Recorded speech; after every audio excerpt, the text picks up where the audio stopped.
மிஷ்கினுக்கு அழகான சிரிப்பு வரும், நான் சிரிக்கவே மாட்டார். கோவத்துக்கு இருப்பார். அருமையான கண்கள், அது கூலிங் கிளாஸ் போட்டு மறைச்சிருவார். நமக்கு பகல் வேலையில் வந்து எதிர்த்தாப்பில் எம்ஜிஆர் சிவாஜிக்கு வித்தியாசம் தெரிய மாட்டேங்குது. ஒரு ராத்திரி 12 மணிக்கு ஊசியில் நூல் கோக்கிற அளவுக்கு கூலிங் கிளாஸ் போட்டு அந்த அளவுக்கு ஒரு அட்வான்டேஜஸ் இருக்குது. He has an unfair advantage. தெரியும், ஆனால் தெரியாத மாதிரியே கேள்வி கேட்பான். நடுவில் தியேட்டரில் இன்டர்வலில் கேட்பான், படம் பார்க்க வந்தீங்களான்னு கேட்பான். இல்லை கடங்காரன் தொல்லை தாங்களும் சினிமா தியேட்டருக்கு வந்தேன். ராத்திரி 12 மணிக்கு ஃபோன் பண்ணி கேட்பான், என்ன சார் தூங்கிட்டீங்களான்னு தான். இந்த மாதிரி டிஃபிகல்ட் ஆடியன்ஸ்க்கு என்ன படம் பண்ணுறது? அந்த விமன் டைரக்டர்ஸ்க்கு அது ஒரு பெரிய அட்வான்டேஜ். அதான் சொல்லிட்டு இருந்தேன். பின்னாடி கரெக்டாக ஒரு ஆள் ஒரு நின்ட்டே இருந்தார். கேட்கலாம், அது ரொம்ப டெம்டிங்காக இருந்தது ராஜகாந்த். அவங்க ஹஸ்பண்டா அப்படின்னு. ஏன்னா அவ்வளோ குவாய்ட்டாக நிற்கிறார் பின்னாடி பைக்கிலே. ஆமான்றாங்க பாருங்களேன். அதான சொன்னார், தாய்மொழி ஏன்டா பேர் இருந்ததுன்னு தந்தையை பேச விட்டாதானே. எல்லோருக்கும் முதற்கண் வணக்கம். ராதிகா மாஸ்டர், நான் ஒரு படம் பண்ணி முடிச்சிருக்கேன். அதுக்கு வந்து ராதிகா மாஸ்டர் தான் choreographer for all the songs. That's one of the main reasons I'm here.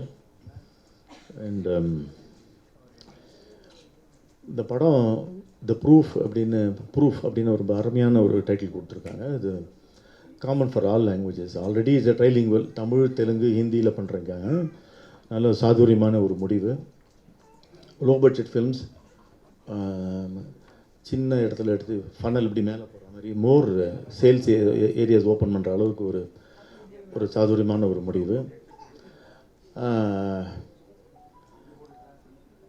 ஒரு அன்ஃபேர் அட்வான்டேஜ் ஒன்று இருக்குது நம்ம மிஷ்கினுக்கு இருக்கிற மாதிரி.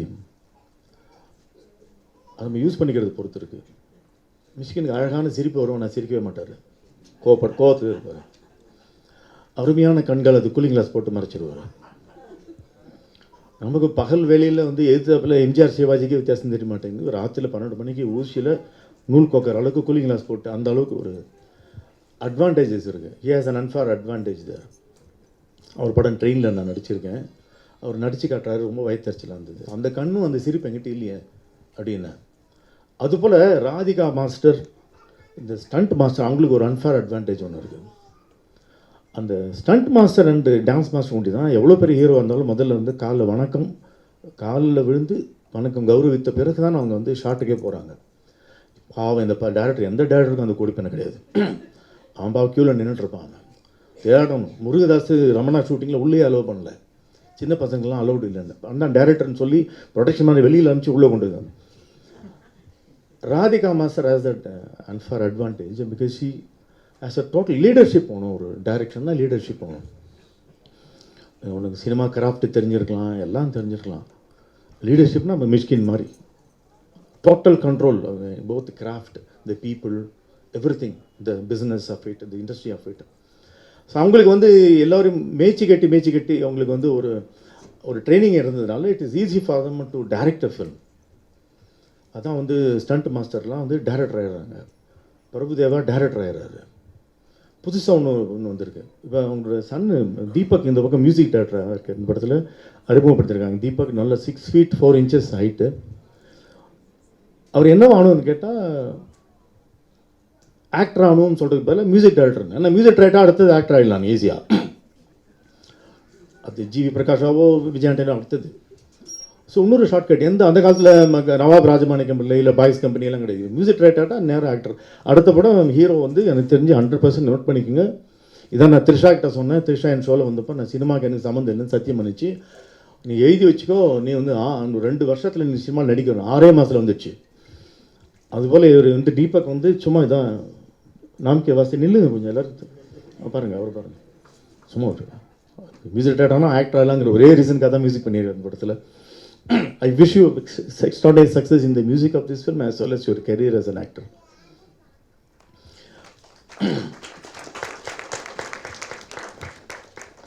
இந்த நடன இன்னைக்கு என்ன 2-3 ஏரியாவில் very tough competition. 2024 is one of the most difficult, I wouldn't say worst, very very difficult period to make movies. Competition is so high.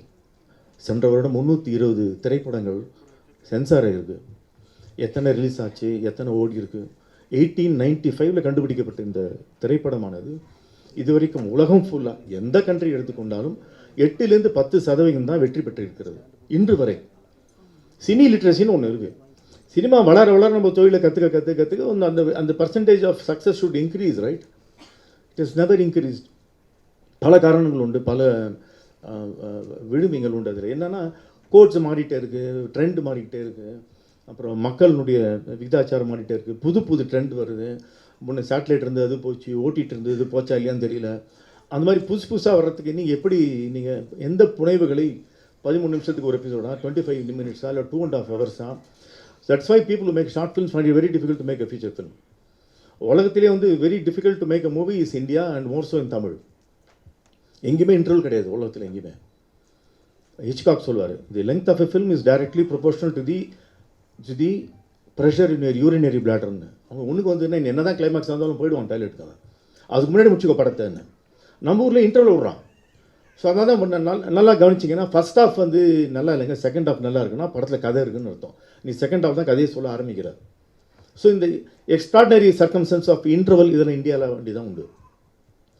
தமிழ்நாட்டில் இன்னொரு பெரிய கொடுமை என்னென்னா, கேரளா இந்த பக்கம், கர்நாடகா இந்த பக்கம், ஆந்திரா இந்த பக்கம், நடுவில் தமிழ்நாட்டு சாண்ட்விச் ஆகிருக்கு.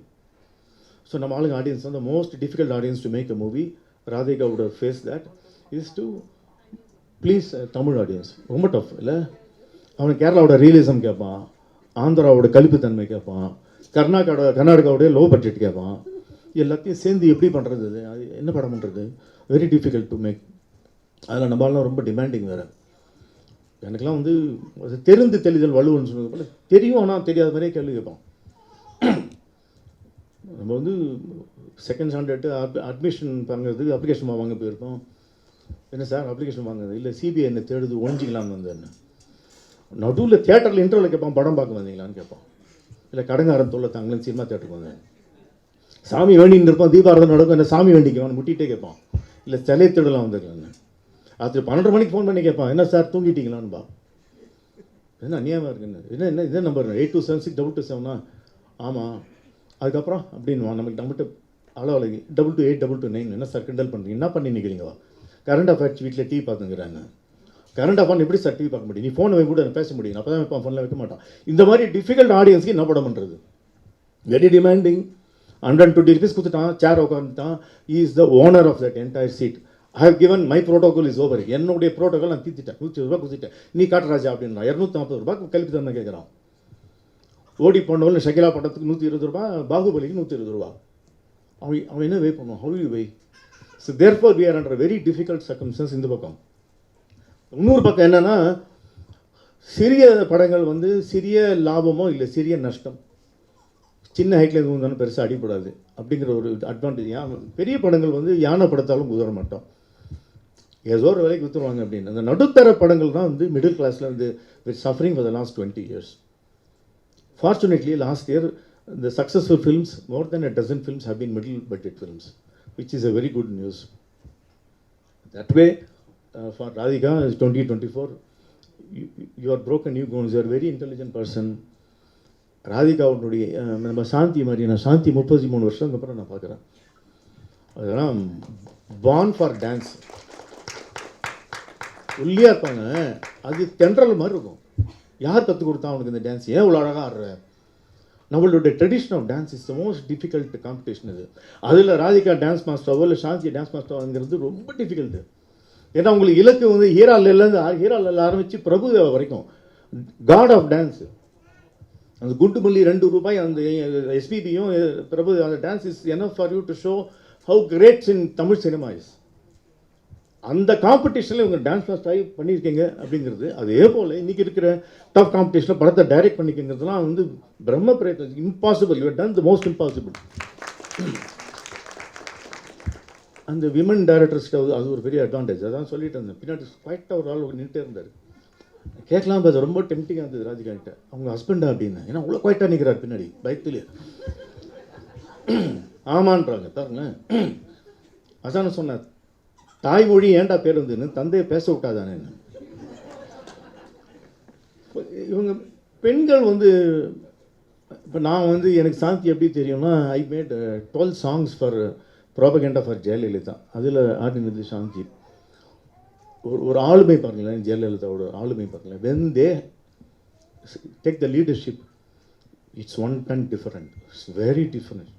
அவங்களுடைய ஆளுமையும் அவங்களுடைய, ஏன்னா ஒரு பெண்ணுங்கிறதே வந்து இவன் டாவடிச்சுட்டு ஓடிடுறான்ல, அவங்களே அவ்வளோ யோசிக்கிறாங்க இவனை டாவடிக்கலாமான்றான்னு. எல்லா பொறுப்பும் இவளோட இதாகிறது. It is economic, it is burden, every thing. அவ முன்னோக்கி பார்க்குறா. Women don't grow beyond 40, men start growing after 40. அது ஒரு தலையெழுத்து. என்ன பண்ணுறது? அதுக்காக அவன் 40 வயசு அவனுக்கு மெச்சூரிட்டி இருந்தப்போ நீங்கள் வெயிட் பண்ணி இருக்க முடியாது. நீங்கள் அவ்வளோ சீக்கிரம் மெச்சூர் ஆகிறீங்க, அவ்வளோ சீக்கிரம் you have a control over the இது. எனக்கு வந்து ராதிகா என்னோட படத்துக்கு டான்ஸ் மாஸ்டர் இருக்கும்போது எனக்கு தோணும், ஐயோ சீனை கூட இவங்களே வச்சு டைரக்ட் பண்ணி சொல்லிடலாமே. அவ்வளோ ஈஸியாக இருக்குது எனக்கு, அவ்வளோ கம்ஃபர்டபுளாக இருக்குது. She is a no nonsense person. She is able to wield control on the set without making any noise. இருக்கிற இடமே தெரியாது, சைலண்ட்டாக குவைட்டாக இருக்காங்க அவங்க ஹஸ்பண்ட் மாதிரியே, ஆனால் வேலை நடக்குது. அது எப்படி என்னன்னு தெரில எனக்கு, ஆனால் அவ்வளோ கம்ஃபர்டபுளாக இருக்குது. கேட்டுக்கிறாங்க, காதில் விழுந்ததா இல்லைன்னு தெரியல, ஆனால் நம்ம கேட்டதோட 2 மடங்கு இங்கே ப்ராடக்ட் வருது. You are an excellent human being.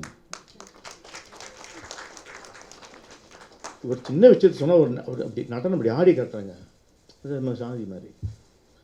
யார் கற்றுக் கொடுத்தா உங்களுக்கு இதெல்லாம்? ஏன் அவ்வளோ அழகாக இருக்குது நீங்கள் பண்ணுறதெல்லாம்?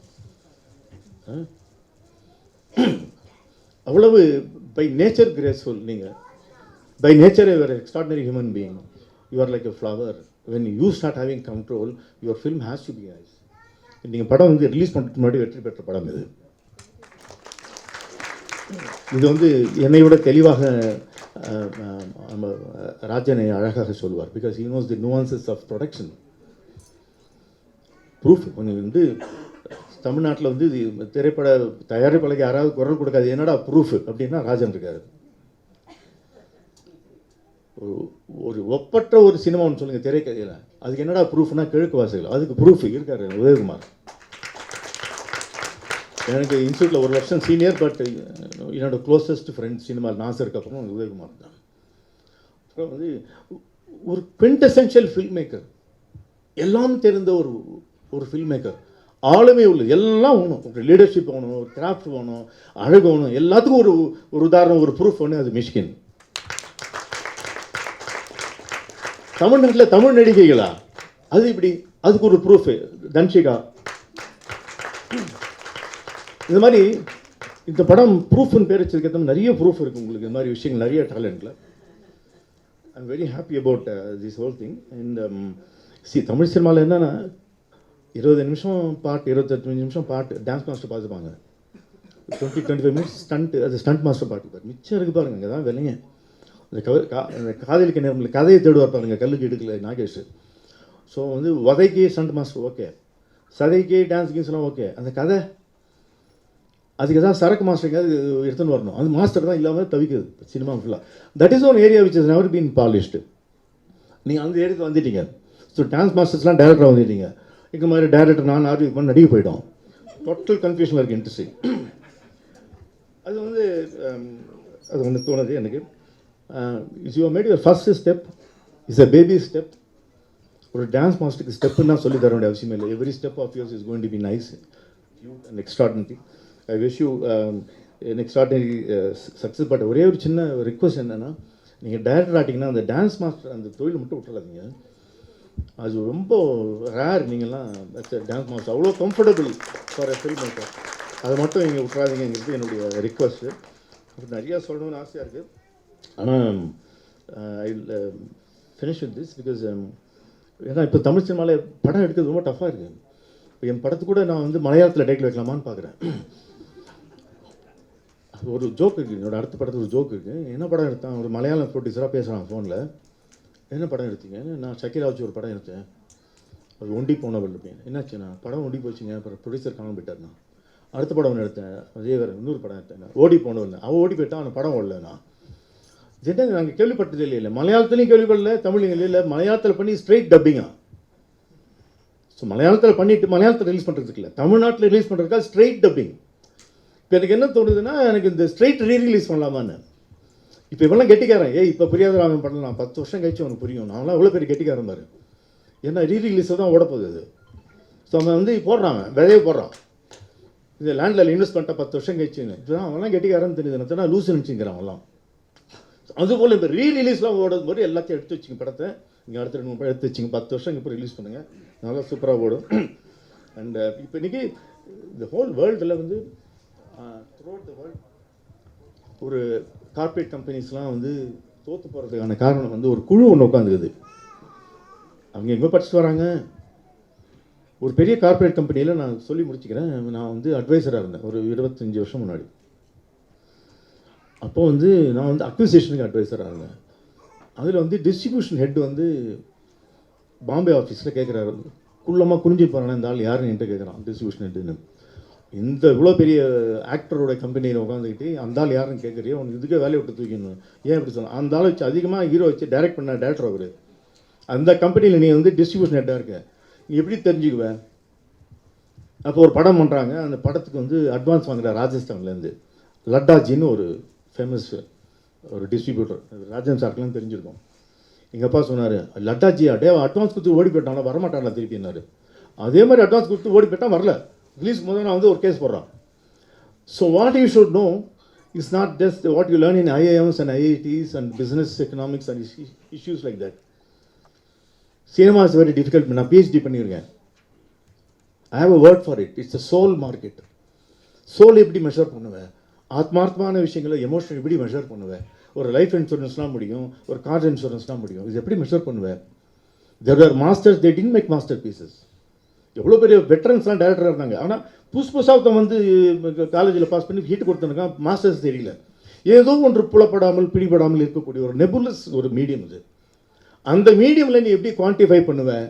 அப்போ கார்ப்பரேட்டில் வந்து உட்காந்துக்கிறாங்க எல்லோரும், இவன் சொல்கிறான் அவன் சொல்கிறான் அவன் சொல்கிறான். அந்த மாதிரி ஒரு கணக்கே கிடையாது சினிமா என்பது. பிடிப்படாத இடத்தில் வெறும்னா அக்கௌண்டன்சி புக்ஸு அந்த மாதிரி சிங்கிள் என்ட்ரி டபுள் என்ட்ரி என்ன அந்த சேல்ஸ் கில்ஸ் ஒன்றி பார்த்ததுனாலே அழிந்து போய்விட்டது. அமெரிக்காவில் டிஸ்னி, மார்வல் எல்லா படமும் ஃப்ளாப்பு. கெவின் ஃபைகன் ஒரே ஒரு ஆள், அவன் ஒரு நல்ல கிரியேட்டர். அவன் வந்து டிசியில் வந்து சேர்றான், எல்லா படமும் hit. So one creator who understand cinema as an author is more important. ஒரு மிஸ்கின் தேவை, அப்போ தான் அந்த இண்டஸ்ட்ரிக்கு இருக்கும். ஸோ அதை குவான்டிஃபை பண்ணுறதுக்கு அறிவு வேணும். கார்பரேட் வந்து திருந்தி இந்த மாதிரி சின்ன படங்கள் எடுக்கிறாங்க அப்படின்னா நீ என்ன போடுற தலைவா? ஒரு 2 கோடி பட்டா 2.5 கோடி வந்தால் போருமே, 1.5 கோடி பட்டா 1.25 கோடி வந்தால் போருமே. அதுக்கு ஒரு ஆடியன்ஸ் இருக்காங்க. அதுக்கு கழிப்பு தண்ணி என்ன தூக்கணும் என்ன இறக்கணும் அந்த மாதிரி பாகுபாடுகள் பார்த்து வச்சுட்டு கார்பரேட் எண்ட் ஆயிடுச்சு. காசை சுட்டுலாம் ஷூட்டிங் போயிட்டான். இது முதலேருந்து ஆரம்பிக்க வேண்டியது பரோட்டா ஸ்வீ மாதிரி.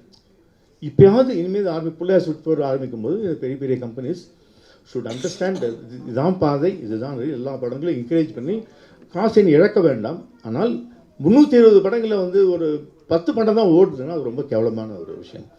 ஸோ இந்த மாதிரி தருணத்தில் டஃப் காம்படிஷனில் ராதிகா வந்து நீங்கள் வந்து முதல் பாதை எடுத்து வச்சுருக்கீங்க. பார்க்கும்போதே அது வந்து உங்களுக்கு வந்து போட்ட காசு திருப்பி வருங்கிற ஒரு நம்பிக்கை வருது. ப்ரொடியூசர் கோமதி எங்கள் அம்மாவோட பேர்.